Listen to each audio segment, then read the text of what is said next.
Buenos días nuevamente, Iglesia Bíblica El Camino. Buenos días a todos. ¿Cómo están? ¿Bien? Acompáñenme a orar y pidamos al Señor juntos que hoy su palabra ilumine nuestros corazones, que el Espíritu Santo ablande nuestros corazones y pueda ser receptivo a su palabra. Oremos juntos. Mi Señor y Dios, te damos gracias, Señor, por tu palabra, porque es viva y poderosa. Te suplicamos, Dios, que esta mañana tu palabra ilumine nuestros corazones, nuestras mentes, que ella pueda penetrar en lo más profundo de nuestro ser. Y ahí, Señor, instruirnos, corregirnos, animarnos, darnos esperanza, enseñarnos para hacer todo aquello que es nuestro deber para agradarte. Ayúdame a mí, Dios, a poder predicar tu palabra con precisión, con denuedo, Señor, como debo hacerlo, para que tu pueblo, para que tu iglesia sea edificada por tu palabra y no la opinión de los hombres. Te lo pido, mi Dios, en el nombre de tu Hijo Jesús. Amén. Amén. Bueno, el día de hoy vamos a continuar en la serie del libro de Hechos. Y el domingo pasado nosotros vimos que la oposición a la predicación del Evangelio es algo real e incluso muchas veces inevitable.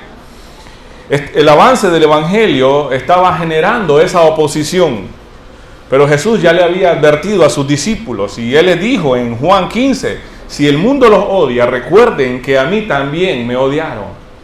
Para los discípulos no era algo nuevo este tipo de oposición o persecución. Vimos también cómo los apóstoles arriesgaron sus vidas al obedecer a Dios antes que a los líderes religiosos de la época. Y una de las últimas cosas que estuvimos viendo es que aprendimos que es algo honorable sufrir por Cristo. En el versículo 41 del capítulo número 5, vimos que los discípulos, después de ser azotados, no se desanimaron, no se quejaron, más bien se regocijaron por haber sido considerados dignos de sufrir por Cristo. Ellos tenían una profunda comprensión del sufrimiento,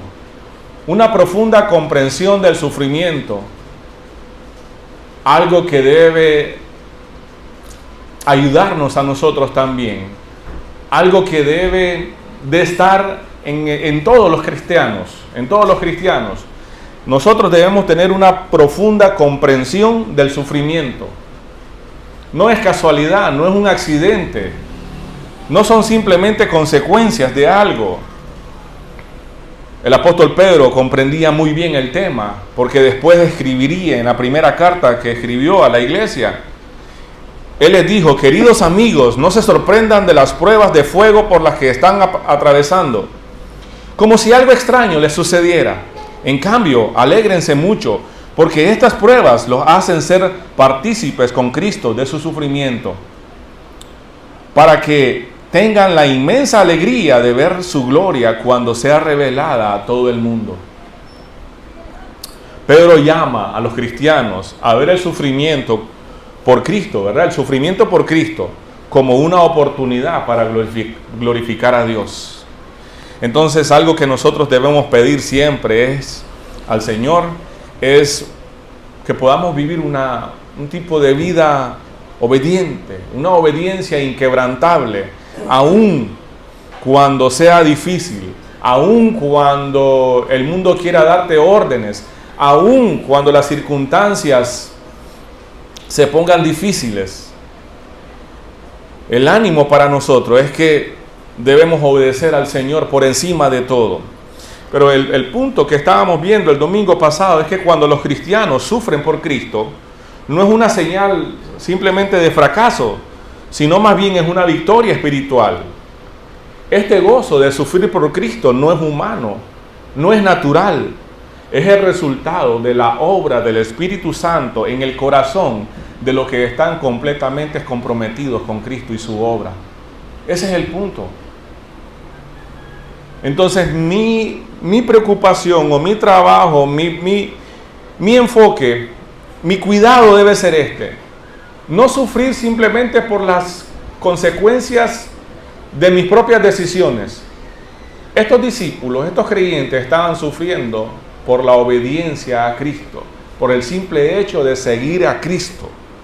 Y hoy estamos llegando al capítulo número 6. Vamos avanzando poco a poco, ¿verdad? No necesitamos ir a toda prisa. Lo que sí necesitamos es meditar en cada versículo del libro. Estamos llegando entonces al capítulo número 6. Pero antes, permítame contar un poco de mi historia familiar.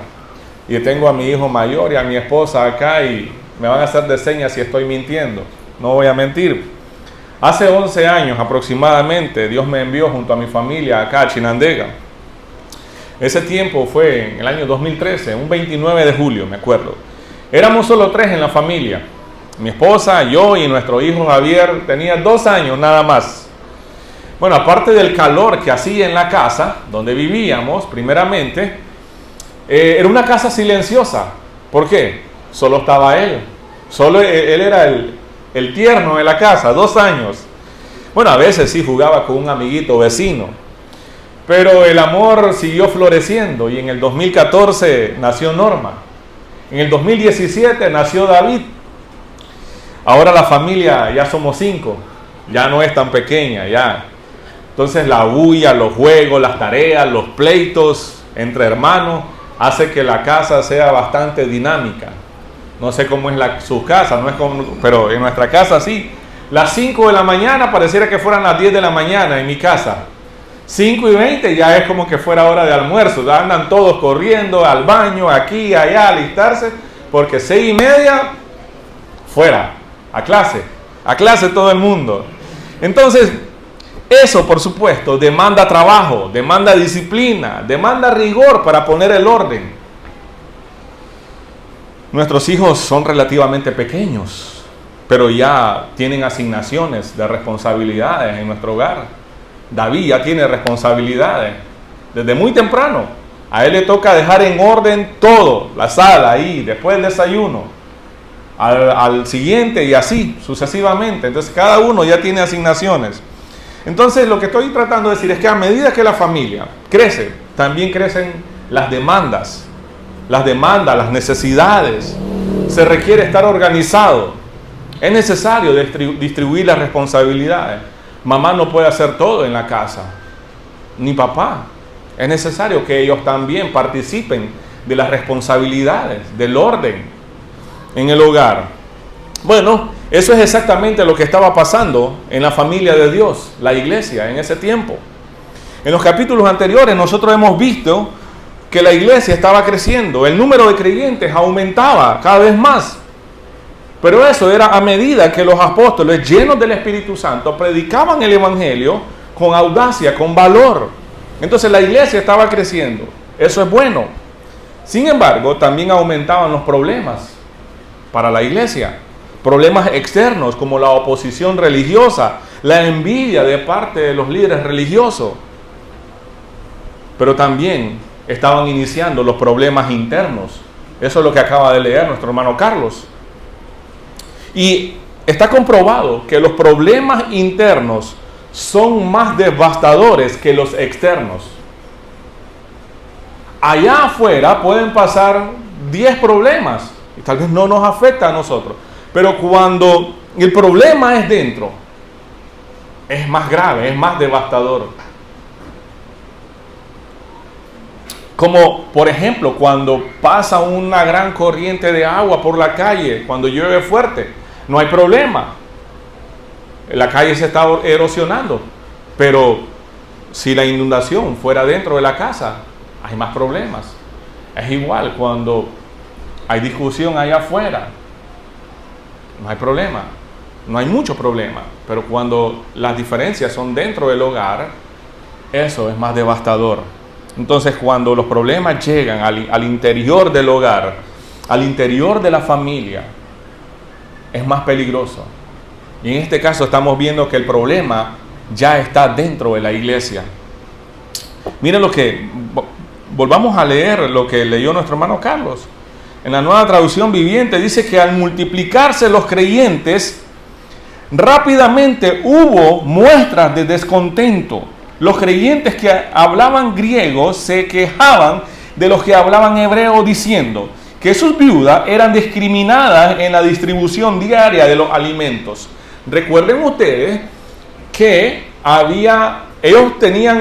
vivían en comunidad, tenían casi todas las cosas en común, incluyendo la repartición de comida. Incluso los que tenían un poco más de posibilidades vendían sus posiciones, entregaban el dinero a los apóstoles y se encargaban de eso. Entonces, la iglesia está creciendo acá. Uno de los primeros principios o verdades que nosotros vamos a encontrar en este texto que vamos a meditar hoy es: el crecimiento de la iglesia también trae desafíos internos, externos, pero también internos. En este caso, los desafíos son internos. Eso nos enseña el versículo número 1. Entonces, la iglesia estaba creciendo constantemente, lo que también trajo desafíos. En una congregación, en una iglesia grande, era inevitable que pasaran por alto las necesidades de algunos. Sí van a pasar. Entre más grande es la familia, posiblemente va a haber algo que se pase por alto. Entonces, a simple vista, mire bien, a simple vista, esto pareciera un tipo de tensión o conflicto de cultura, algo cultural, pero es más que eso lo que está pasando acá.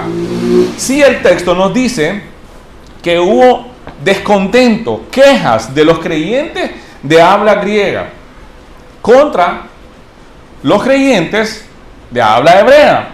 Entonces, miren, aquí hubo un asunto que no está explícito en las Escrituras, no está explícito en el texto, pero el enemigo de Dios y por supuesto enemigo de la iglesia, Satanás, sí estaba actuando.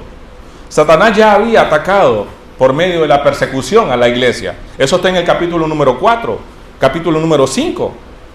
Pero eso solo dio como fruto un crecimiento más rápido de la iglesia. 4:4, miren lo que dice.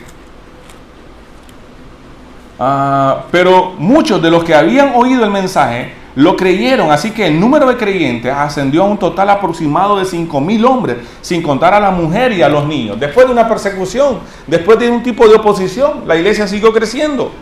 Bueno, después Satanás también trató de paralizar el progreso, introduciendo el pecado entre los creyentes. Pero Dios actuó rápidamente y juzgó a Ananías y a Zafira. Y de nuevo el ataque de Satanás fracasó. Entonces, al igual que con la persecución, eso solo hizo que la iglesia aumentara en números. 5:14. Miren lo que dice. Sin embargo, cada vez más personas, multitudes de hombres y mujeres, creían y se acercaban al Señor.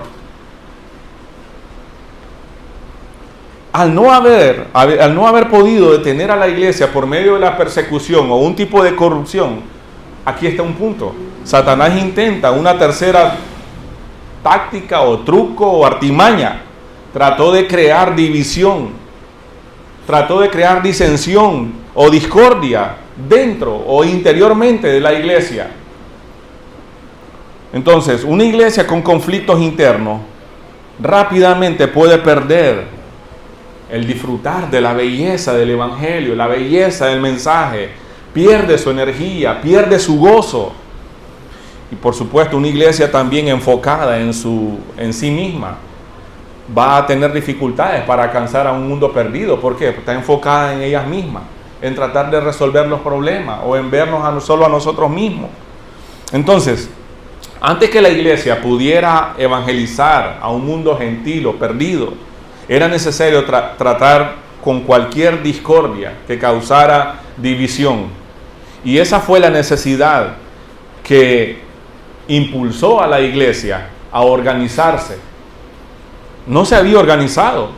Dice que surgió una queja entre los helenitas, dice algunas traducciones, que eran los judíos de habla griega, porque sus viudas estaban siendo descuidadas.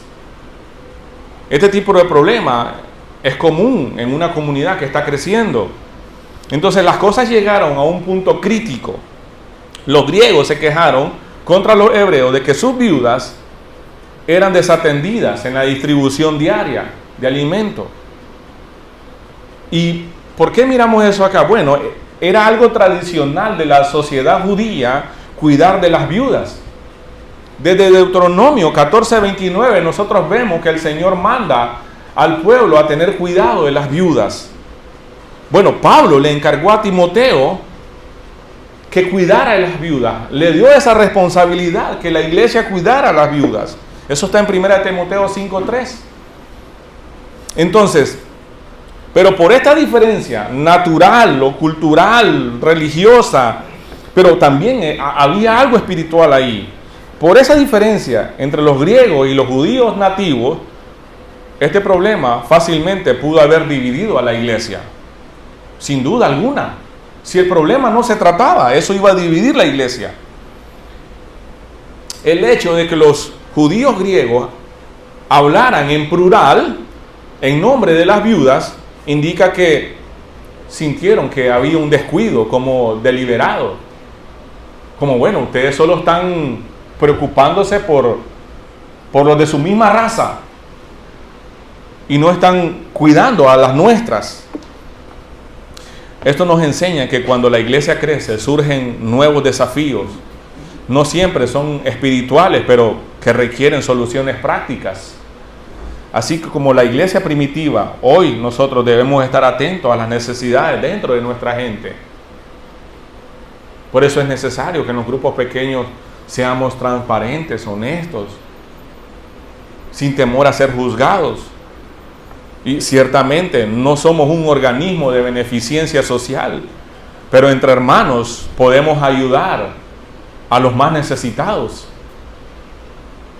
Y para eso es necesario organizarse.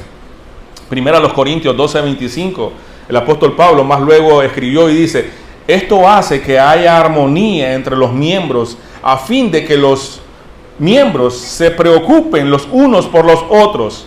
Si una parte sufre, las demás partes sufren con ella. Si una parte se le da honra, todas las partes se alegran. Usted puede ver acá cómo el crecimiento también demanda o trae consigo mismo desafíos. Y es necesario entonces atender esos desafíos, darle solución a los desafíos. Entonces, otro principio que nos enseña este pasaje es que la prioridad del ministerio pastoral es la oración y la enseñanza de la palabra de Dios. Mira lo que dice el versículo número 2. De manera que los 12 convocaron a todos los creyentes a una reunión y dijeron: nosotros los apóstoles deberíamos ocupar nuestro tiempo en enseñar la palabra de Dios y no en dirigir la distribución de alimentos. Por lo tanto, hermanos, escojan a 7 hombres que sean muy respetados, que estén llenos del Espíritu y de sabiduría. A ellos les daremos esa responsabilidad. Los apóstoles acá reconocieron que la importancia del problema. No minimizaron el problema. El hecho que ellos digan que no es justo que ellos se dedicaran a eso, no están ignorando el problema, más bien le están dando la importancia debida al problema. Pero ellos sabían que su enfoque principal debía ser la oración y la enseñanza de la palabra o la predicación del evangelio. Entonces, sabiamente deciden delegar esta responsabilidad a otros hombres con ciertas cualificaciones. Las cualificaciones, calidad, capacidad o cualidad y capacidad. Es el conocimiento, el carácter que alguien dispone para desarrollar cierta tarea con eficiencia. Pero antes de ver eso, las cualificaciones, yo quiero que miremos la solución que están proponiendo los apóstoles. Miremos es necesario ver que ellos tenían bien claro su llamado, la oración y la enseñanza de la palabra. Entonces, los apóstoles reconocieron que la queja era legítima, era real y hasta cierto punto justa, ¿verdad? Entonces, convocaron a una reunión, dice el texto, a los creyentes, a los discípulos, dicen otras traducciones, a todos, con el propósito de buscar una solución o dar solución al problema. Entonces lo interesante aquí es que ellos no habían detectado el problema o la queja. Más bien eso, bueno, la queja porque surgió, ¿verdad? Pero la queja más bien reveló el problema. Había un problema que ellos no se estaban dando cuenta. Por lo mismo, en una comunidad grande, por allá puede estar un problema y yo puedo estar acá y no me doy cuenta. Por eso lo interesante y lo bonito de una iglesia pequeña es que todos nos conocemos, todos sabemos nuestras luchas, debilidades, incluso pecados, y pues nos tratamos unos a otros. Entonces, pero acá lo interesante es que ellos no habían detectado el problema. Pero aún reconociendo el problema, ellos dicen: no es conveniente que nosotros descuidemos la palabra para servir mesas, dice una traducción como la Reina Valera. No es conveniente que nosotros descuidemos el ministerio de la palabra para servir mesas. Eso dice el texto. O sea, no tenían tiempo para manejar el problema, pero sí estaban viendo que era un problema real. No es conveniente dejar de hacer lo que hemos sido llamados a hacer por hacer otra cosa, que también es importante. Entonces, involucrarse en los detalles de servir alimentos, manejar asuntos de dinero, ¿qué pasaría? Los alejaría, los desviaría de su llamado. Eso es una de las primeras cosas que podemos notar para darle solución al problema acá, que ellos ponen un límite. No es conveniente que nosotros, los apóstoles, descuidemos nuestro llamado por estarle sirviendo alimentos a los demás hermanos. Entonces, sabiamente, reúnen a todos los creyentes, sugieren una solución para que ellos, en lugar de ocuparse de andar sirviendo mesas o alimentos, pudieran enfocarse en dos cosas: la oración y la enseñanza de la palabra. Eso tiene mucho sentido, ¿sí o no? Eso tiene mucho sentido. ¿Qué es lo que pasa? Hagamos una transición para nuestros días, pues. En nuestros días la gente tiene un concepto equivocado de los pastores. Y no estoy hablando de los sinvergüenza, de los vividores. Estoy hablando de los pastores reales, de los pastores que aman al Señor, que aman a la iglesia del Señor. Entonces, estamos en la era de los multiusos. Los expertos en marketing nos han vendido la idea de que algo debe ser o debe servir para muchas cosas. Cuanto más funciones o habilidades tenga algo o alguien, es más útil. ¿Se imaginan un teléfono sin cámara hoy en día? No, ¿para qué? ¿Se imaginan un teléfono sin calendario, sin alarma?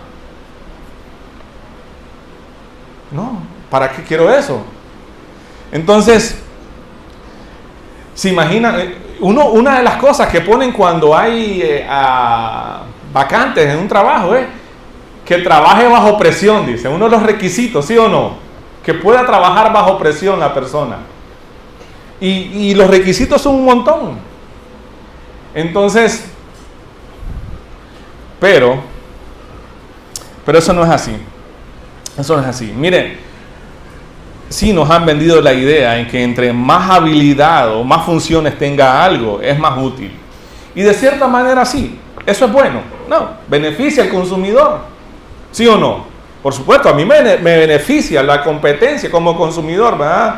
No soy un consumidor empedernido, nada, pero me beneficia la guerra que tiene Samsung con iPhone, con iOS. Porque cada vez ellos están aumentando más utilidad en los dispositivos. Eso beneficia a los que día a día quieren un teléfono más moderno, en los carros también, en los vehículos, todo eso. Entonces, de cierta forma, eso sí es bueno, beneficia al consumidor, beneficia a las empresas, beneficia a los negocios. No es lo mismo un empleado que solo sepa manejar Word, algunas cosas de computadora, a alguien que maneje bien Excel. Y que sepa inglés también. Por lo menos que lo maneje a nivel básico. Que tenga facilidad de comunicación. Que tenga licencia de conducir. Para cuando necesite hacer una gestión, solo le prestamos el carro. No, mejor la moto, es más económica. Y así sucesivamente. Pero en la iglesia es diferente. Los que sirven en alabanza, los que sirven dando clase de niños, los que nos reciben allá en la entrada con una sonrisa, los que están sirviendo en audio y media, el pastor que predica, todos los que sirven un domingo, no somos bartender de ustedes. No somos bartender de nadie. No somos eso. En la mayoría de las iglesias grandes, las cosas funcionan así. La gente llega al servicio como un consumidor y esperan que se les atienda de maravilla. Esperan que se les dé una bienvenida calurosa, que se les preste la silla de clase A. Entonces, eso no es correcto y eso no es bíblico. No funcionan así las cosas en la iglesia. La iglesia está compuesta por cristianos, creyentes que tienen habilidades, dones, talentos, creyentes que somos llamados a servir, a poner nuestros dones al servicio de los demás. Lo triste es que en muchos casos las personas quieren que el pastor predique, cante, limpie, saque la basura, recoja las ofrendas y haga todas las gestiones de la oficina en el transcurso de la semana. Creo que ese no es nuestro caso, ¿verdad? Creo que ese no es nuestro caso en su totalidad, pero eso es muy común en el contexto evangélico, tristemente. Escuche lo que Pablo le escribió más adelante a la iglesia de Éfeso. Ahora bien, Cristo dio los siguientes dones a la iglesia: los apóstoles, los profetas, los evangelistas y los pastores y maestros. Ellos tienen la responsabilidad de preparar al pueblo de Dios para que lleve a cabo la obra de Dios y edifique la iglesia, es decir, el cuerpo de Cristo. Entonces, el rol de los apóstoles estaba en la oración y estaba en el ministerio de la palabra. Ellos sabían que su prioridad era orar, predicar, estudiar la palabra para enseñar la palabra. Esto nos enseña a nosotros la importancia que tiene la oración como base del ministerio. Eso nos enseña que la distribución de responsabilidades ayudó a asegurar que las necesidades de estas viudas en la comunidad fueran cubiertas, sin comprometer el ministerio o la responsabilidad de los apóstoles. Miren, los pastores son dados a la iglesia con el fin, dice Efesios, de equipar a los creyentes para la obra del ministerio, para la edificación del cuerpo de Cristo. Entonces, mi llamado es instruirles, es equiparles con el fin de que ustedes puedan hacer la obra del ministerio. No los preparamos aquí para que sean servidores. Les preparamos aquí para que sean discípulos, discípulos que hacen más discípulos. No simplemente les entrenamos para que vengan a servir, no simplemente para que sean servidores, sino hacedores. Hacedores. Todos los miembros del camino deben estar involucrados en el servicio según el don que Dios les haya dado. Por eso tenemos un calendario en los grupos pequeños, ¿no? Para que usted sirva según el don que Dios le ha dado. Eso lo hacemos acá, como grupo pequeño. Estamos organizados para que una vez al mes usted venga un domingo temprano, no a las 5 de la mañana, casi a las 8 de la mañana, a servir junto a sus hermanos, a servir al Señor. Miren, le voy a decir esto. Cuando alguien no valora el servicio a Cristo, es porque esa persona difícilmente ha entendido el Evangelio. Se ha convertido quizás en una persona religiosa. Se ha convertido en un evangélico, pero no ha entendido el Evangelio. No ha entendido el Evangelio. Ahora miremos el modelo bíblico del servicio y liderazgo.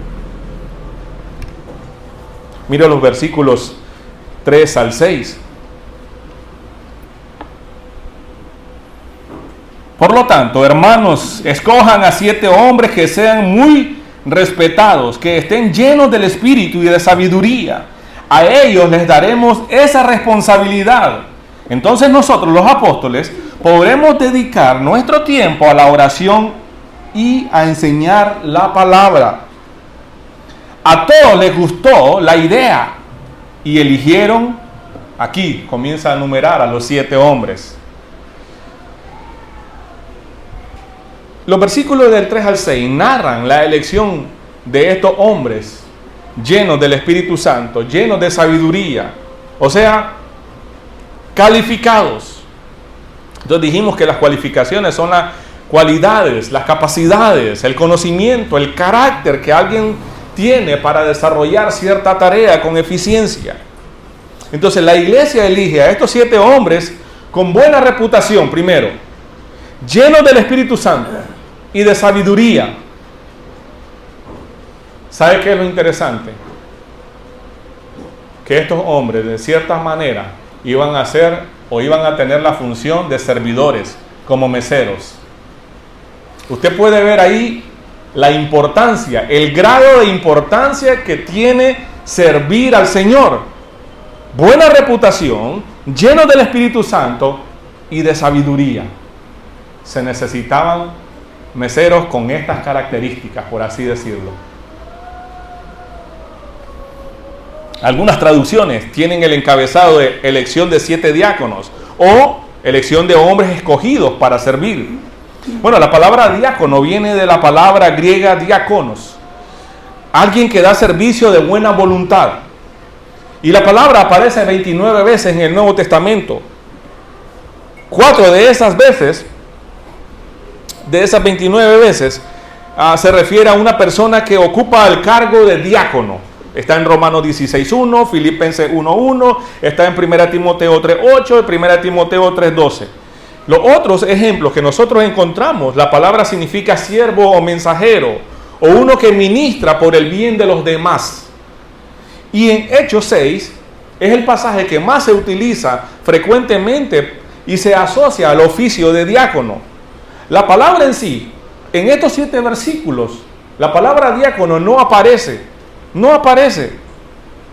En el texto no aparece, pero sí aparece el verbo servir o ministrar, que es la palabra griego diaconeo. Y se encuentra 2 veces, o se encuentra en el versículo número 2.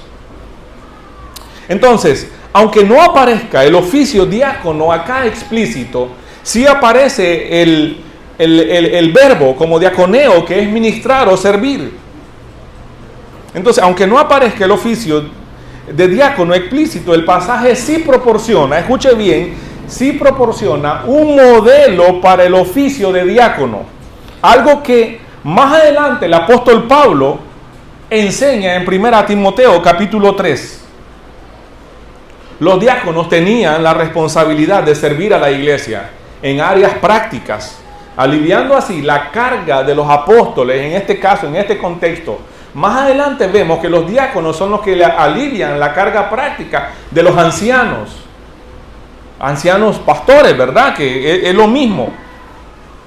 Entonces, ellos tenían esa tarea de aliviar la carga de los ancianos para que los ancianos pudieran enfocarse ¿en qué? En la oración, en la enseñanza, o sea, el pastoreo de la iglesia. Entonces vamos a ver las cualificaciones para los diáconos que están en 1 Timoteo 3.8. Vamos a 1 Timoteo 3.8 hasta el 13.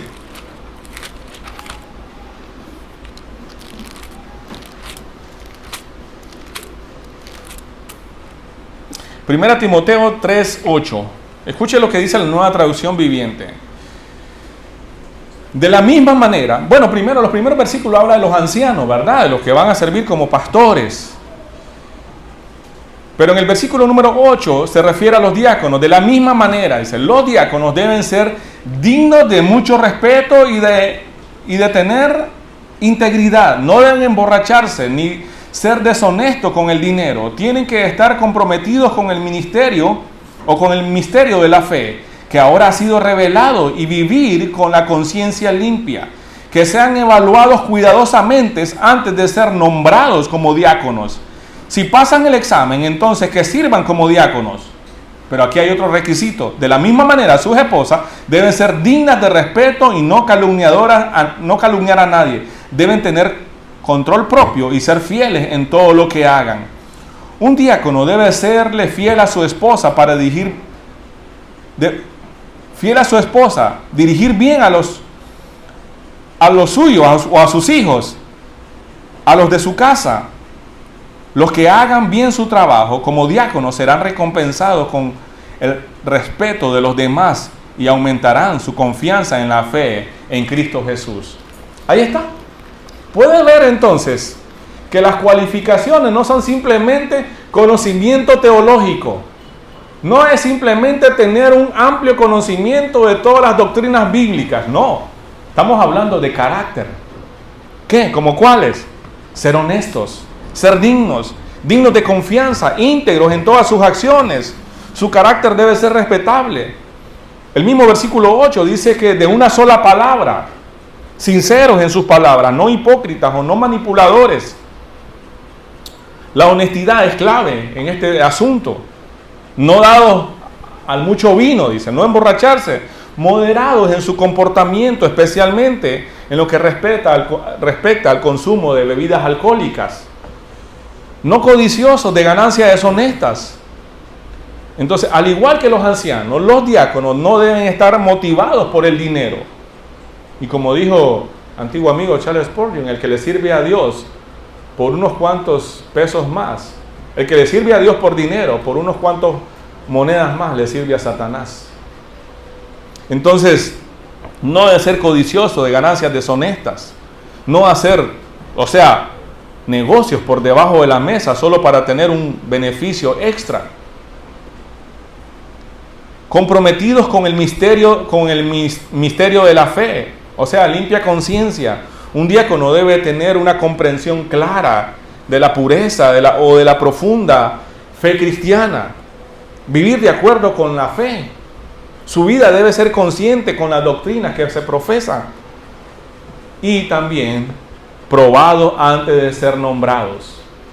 Por eso en el pasado nosotros aquí hicimos, ustedes eligieron a ciertos hombres, están en un proceso de entrenamiento. El mismo entrenamiento está viendo si son o no son aptos.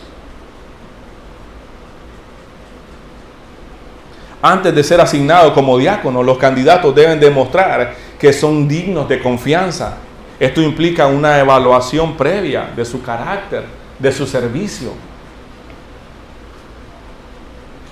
Estos hombres fueron apartados para el servicio específico de cuidar las necesidades prácticas de la comunidad, como cuáles, las viudas, encargarse de una correcta distribución de los alimentos, no actuar con preferencias porque estos son hebreos y estos son helenitas, no, estos son de habla griega y estos son de habla hebrea, no, todos como hermanos, unidos bajo un mismo espíritu, entrelazados por el espíritu del amor, por Dios mismo. Entonces, los líderes en la iglesia, sin importar su tarea específica, deben ser personas de carácter, sabiduría y llenos del Espíritu Santo. Entonces, amada iglesia, escuche bien, el servicio no es solo una tarea práctica, sino un ministerio espiritual. Se requiere madurez, se requiere discernimiento, se requiere compromiso. Por eso yo les dije en el pasado, hace poco, una persona que no valora el servicio al Señor es una persona que no ha entendido el Evangelio. Eso. Entonces, el papel de los diáconos, se encargaban de los asuntos prácticos, como el cuidado de los necesitados. ¿Para qué? Para que los ancianos de la iglesia pudieran enfocarse en la enseñanza y en el cuidado espiritual. está claro que yo no puedo hacer todo acá. Y doy gracias a Dios por los hombres que están sirviendo en esta iglesia, que les sirven a ustedes, que nos sirven a todos nosotros. Por ejemplo, cuando yo digo en los grupos pequeños y algunos de ustedes me dicen, no he escuchado la prédica, tal vez porque estuvo sirviendo allá. Bueno, hay 2 hombres que después de tomar el video que estamos grabando, hacen una pequeña edición, ponen los textos de referencia para que ustedes puedan tener acceso. Y si no estuvieron presentes en el servicio, a la hora de la predicación, ustedes pueden escuchar la palabra de Dios a través de este video. Pero cuando llegue el martes o llegue el miércoles y el video ya está y no lo han escuchado, no he tenido tiempo, dice. ¿Estás seguro que no has tenido tiempo? No estamos valorando el servicio de nuestros hermanos. Cuando se le entrega un boletín a usted para que lo lleve a su casa, para que en el transcurso de la semana usted pueda seguir meditando en las anotaciones que usted está haciendo diligentemente. Pero de repente podemos encontrar un boletín, 2 boletines ahí tirados con las notas de alguien. Y hay un dicho muy común en nuestro hogar. Cuando algo se te olvida es porque no es importante. Lo que es importante para alguien no se le olvida, ¿sí o no? ¿O se les olvida comer a ustedes? A nadie, por supuesto que no. Entonces,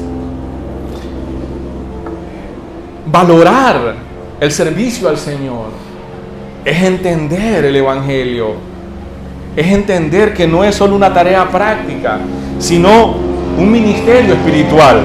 Se requiere madurez, se requiere discernimiento, se requiere compromiso.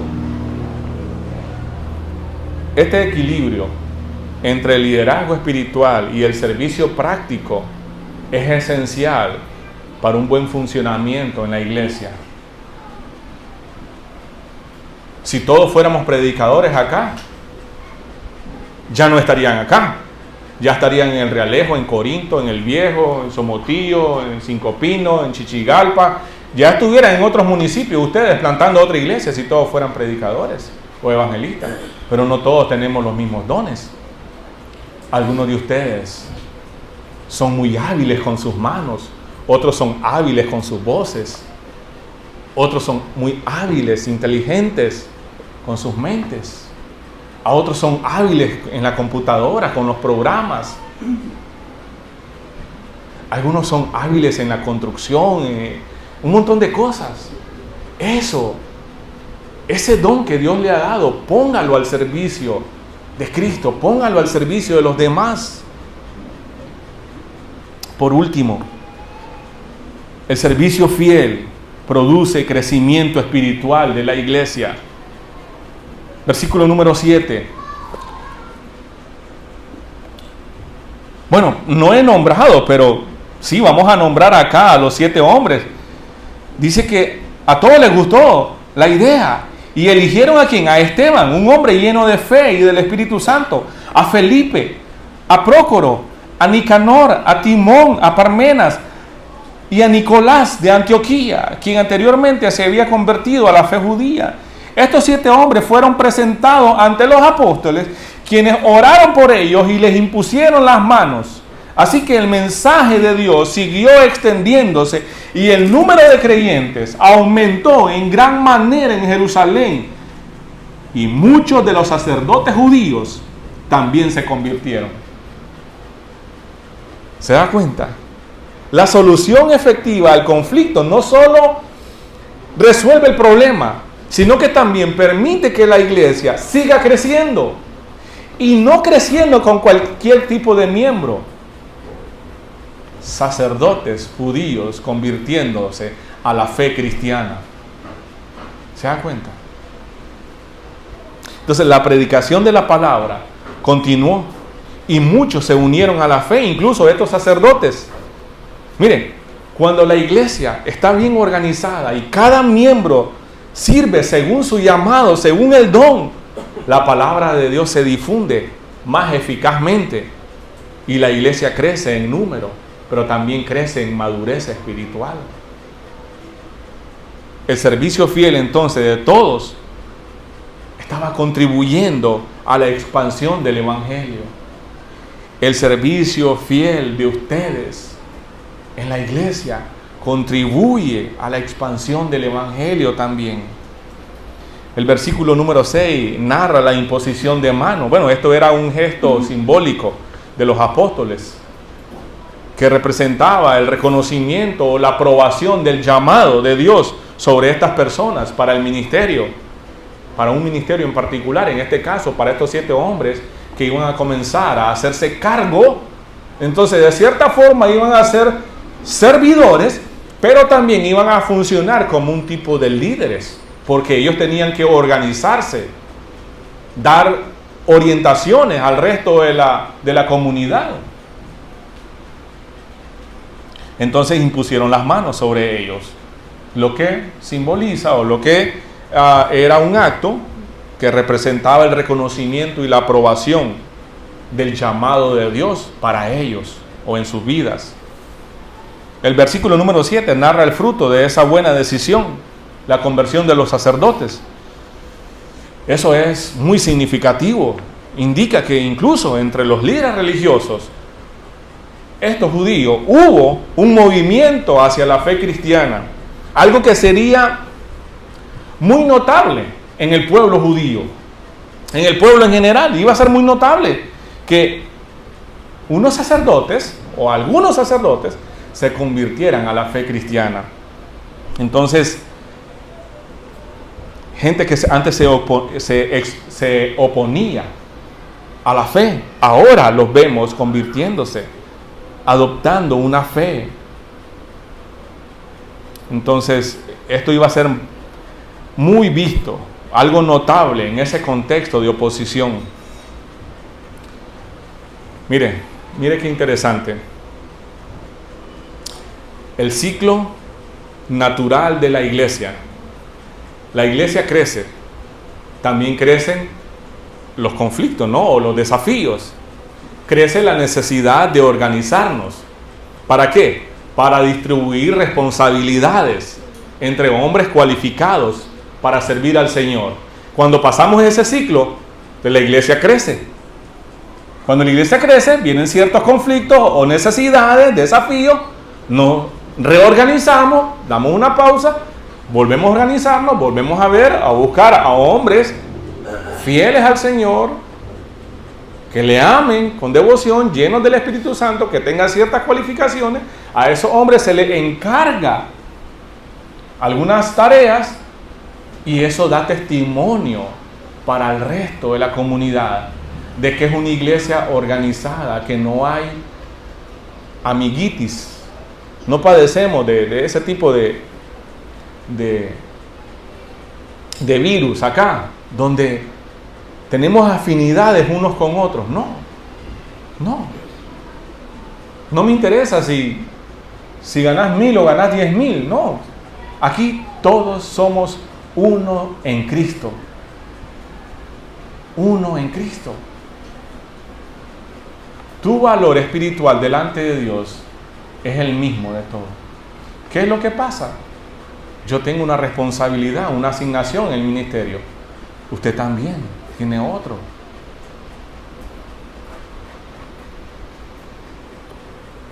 Escuche lo que el apóstol Pedro escribió más adelante. Recuerden que el contexto es que los discípulos están predicando, tienen esta dificultad, tienen este desafío, se organizan. Y más adelante el apóstol Pedro dice: Dios, de su gran variedad de dones espirituales, les ha dado un don a cada uno de ustedes. Úselo bien para servirse los unos a los otros. Has recibido el don de hablar en público. Entonces habla como si Dios mismo estuviera hablando por medio de ti. Has recibido el don de ayudar a otros. Ayúdalos con toda la fuerza y la energía que Dios te da. Así, cada cosa que hagan traerá gloria a Dios por medio de Jesucristo. A Él se da toda la gloria y todo el poder por siempre y para siempre. Amén. A modo de repaso o conclusión, vimos entonces el crecimiento de la iglesia trae desafíos, pero con una buena organización, una delegación efectiva, esos desafíos pueden convertirse en oportunidades para fortalecer a la iglesia. Los líderes deben priorizar la oración y la predicación, mientras que otros miembros deben estar dispuestos a servir de manera fiel y desinteresada. Entonces, cuando la iglesia trabaja en unidad, la palabra de Dios avanza con poder y Dios da el crecimiento naturalmente. Estamos terminando acá. Yo solo quiero recordarles esto: el servicio al Señor y su iglesia no es un simple acto logístico. No es solo venir a levantarse temprano un domingo al mes. No. El servicio al Señor es un ministerio que requiere una dependencia del Espíritu Santo. Requiere estar cualificado delante del Señor. Tengo dos preguntas para ustedes. ¿En qué áreas de tu vida o en la iglesia necesitas estar más dispuesto para servir?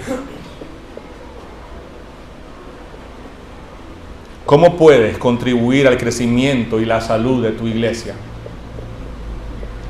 Piensen en maneras prácticas. Y estas dos preguntas las vamos a responder en los grupos pequeños, ¿oyeron? Entonces los líderes de grupos pequeños me les recuerdan a su gente y hacerles estas preguntas para que de una manera práctica podamos meditar en ellas. No me queda más que decirles, amada iglesia, este texto ha sido de bendición para mi vida. Espero que haya sido de bendición para ustedes también. Este es un modelo bíblico.